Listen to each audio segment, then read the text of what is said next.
Olá, começa agora mais um Palavra do Professor, programa que hoje vai falar sobre a nova jurisprudência no processo do trabalho.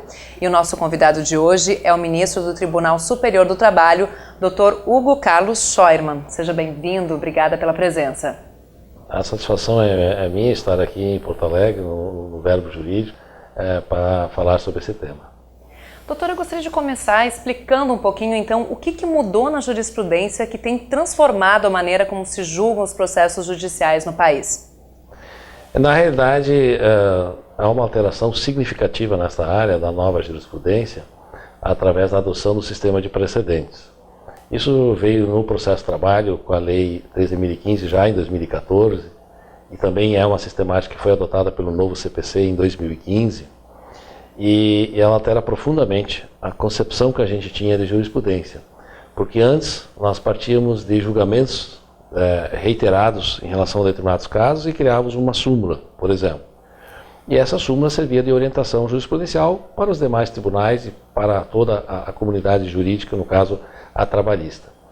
Mas ela não era de observância obrigatória. Isso então ainda poderia permitir que para casos idênticos havia decisões diferentes. E isso fez com que o legislador brasileiro fosse buscar no sistema do common law o sistema de precedentes, cuja observância é obrigatória. Então hoje, se uma decisão for proferida com base nessa nova legislação e criar um precedente, ele vai ser de observância obrigatória. Então o TST julga um determinado caso de demanda repetitiva e cria o precedente, uma súmula. Essa súmula é de observância obrigatória tanto no TST quanto nos tribunais regionais, como por todos os juízes. Isso por quê? Para buscar justamente uma segurança jurídica e uma previsibilidade das decisões judiciais. Os julgamentos também deixam de ser caso a caso, começam a ser por grandes temas, né? Nos tribunais superiores. No TST. O TST para, assim, vamos dizer, de certa forma, de ficar examinando caso a caso. Por exemplo, nós temos sessões semanais de turmas, onde nós julgamos de 400 a 450 processos, e no mínimo 50 são num determinado tema. Vai julgando sobre o mesmo tema diversos processos que são propostos em ação individual. Isso termina com o novo sistema de precedentes, porque aí se julga uma vez só o tema, se define a tese, e essa deverá ser observada. Agora a gente sabe que toda mudança leva um certo tempo, é um processo, né? A gente já pode dizer que essas mudanças conseguiram trazer mais previsibilidade jurídica, segurança jurídica, também agilizar a tramitação dos processos? Olha, nós temos hoje no TST mais de 400 súmulas e quase 400 orientações jurisprudenciais. Mas elas não são de observância obrigatória. Então, atualmente, nós já temos instaurados 16 temas de recursos repetitivos, onde nós vamos examinar e decidir em relação a um determinado tema. Destes 16, 6 já foram julgados. Então, em relação a 6 temas, nós já temos precedentes de observância obrigatória.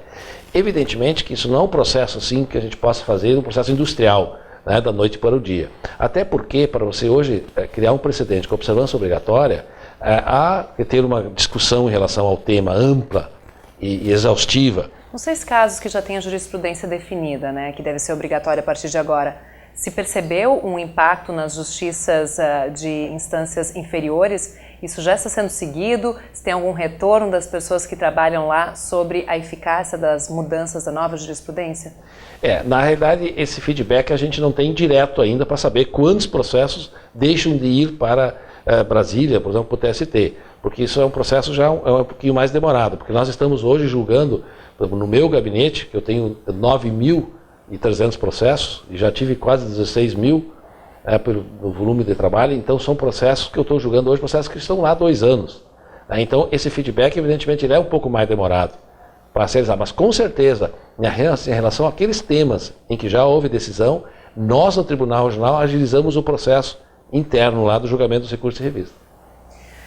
A gente falou muito das vantagens, né, dessas mudanças. O que a gente pode falar dos contras das decisões? Muitas pessoas também reclamam porque poderia a justiça ficar mais engessada com essas decisões e o caráter progressista do direito se perder. Qual é a sua avaliação com relação a isso? Quando a gente fala sobre esse tema, a gente sempre tem que ter duas colocações. A primeira é que o juiz é livre ao julgar. livre dentro do ordenamento jurídico. E ele, ao aplicar a lei, a norma jurídica ao caso concreto, tem determinadas situações em que essa norma ela é ambígua, ela não define, ela é uma cláusula geral, aberta, quer dizer, o juiz terá que, através dos princípios constitucionais, através de outras regras de interação do direito, fazer uma regra para aquele caso concreto, dentro do ordenamento jurídico. Então, na verdade, ele cria o direito de determinadas situações em que a norma não se adapta perfeitamente. Muito bem. Então, ele é livre ao julgar. Por outro lado, quando se trata de uma questão que já foi definida através do precedente, ele é obrigado a segui-la. Então, você tem que compatibilizar essas duas questões, deixar o juiz livre ao julgar, mas neste tema ele terá que aplicar esta norma, essa jurisprudência, vamos dizer assim. Muito bem. Então, o que ocorre na questão do engessamento? Não há esse perigo. Por que não há? Porque a própria lei que criou o sistema de precedentes prevê sistemas de, vamos dizer assim, oxigenação. Quando há alteração das situações econômicas, quando há uma nova lei que surge em relação a determinado tema que tem precedentes, altera, e também quando há alterações naquelas situações fáticas, através do sistema que nós chamamos de distinguish. Ou seja, aquele caso ele foi decidido desta forma porque tem esse substrato fático. Mas, em relação a esse substrato fático, houve uma evolução da sociedade em relação ao tema e aí há o distinguish, a situação já não é mais a mesma. Então, basta a parte alegar, olha, minha situação hoje evoluiu, não é mais igual. Perfeitamente é possível que não se aplique aquele precedente, o precedente evolua para que abarque aquele caso evoluído. O senhor poderia dar algum exemplo prático de como isso poderia ser feito num caso real? Ah, sim. Por exemplo, eu lembro quando no início da minha carreira eu julguei processos que diz respeito à situação de risco do operador de um caminhão MUC. Aquele que coloca o cesto, levanta para o eletricista consertar a rede de alta tensão. Então, naquela época, o operador descia do veículo, operava as manivelas, e se sujeitava, eventualmente, né, poderia se sujeitar a uma descarga elétrica através do cesto no caminhão e atingi-lo.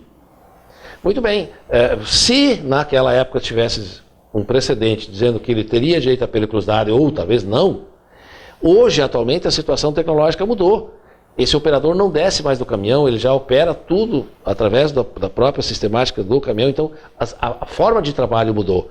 Então, esse precedente teria que ser evoluído, teria que reanalisar a questão se ele ainda tem risco ou não tem risco.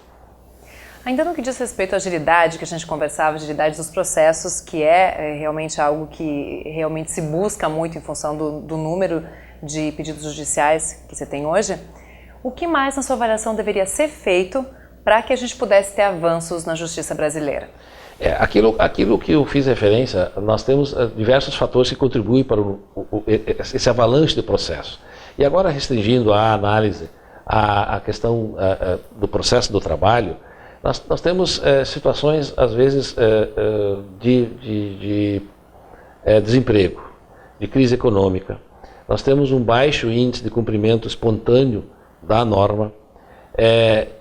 Nós temos utilização de processos individuais para lesões que são de massa. Esses fatores principais, eles incham o judiciário com processos que cada trabalhador traz ao Poder Judiciário. Isso poderia ser resolvido se essa lesão, por exemplo, ela é massiva, através de um único processo. E essa cultura que nós não temos. E também há esse baixo índice de cumprimento espontâneo da legislação trabalhista, ele, às vezes decorre da própria instabilidade da jurisprudência. Porque se eu sou empregador e se eu tenho decisões, né, que não concedem determinado direito, por uma interpretação, decisão que efetivamente pode ser justa, né, do juiz que a profere, a outra o juiz defere. Então o empregador vai cumprir, né, ele vai esperar que aquele juiz que indeferiu a pretensão vai julgar o caso dele. Então, na verdade, é um círculo isto. E com essa nova sistemática dos precedentes, quando é mais previsível, vai haver um cumprimento espontâneo maior em relação à própria legislação. E também, nesse aspecto, se poderá dizer que essas lesões que são massivas, que sejam julgadas num único processo. Há um precedente que diz, não pode reduzir o intervalo. Só apenas um exemplo. Então não precisa cada trabalhador entrar com ação pedindo aquele intervalo. Poderia aplicar aquele precedente uma ação coletiva pelo sindicato, pelo Ministério Público, para resolver o problema do número de processos. Dr. Hugo Carlos Scheuermann, muito obrigada pela sua presença aqui no Palavra do Professor, por trazer essas considerações aí sobre a nova jurisprudência. Eu que agradeço o convite, a Verbo Jurídico, e me coloco à disposição. Obrigada mais uma vez e nós voltamos em breve com um novo assunto que é destaque no meio jurídico. Continue acompanhando os nossos vídeos e até a próxima!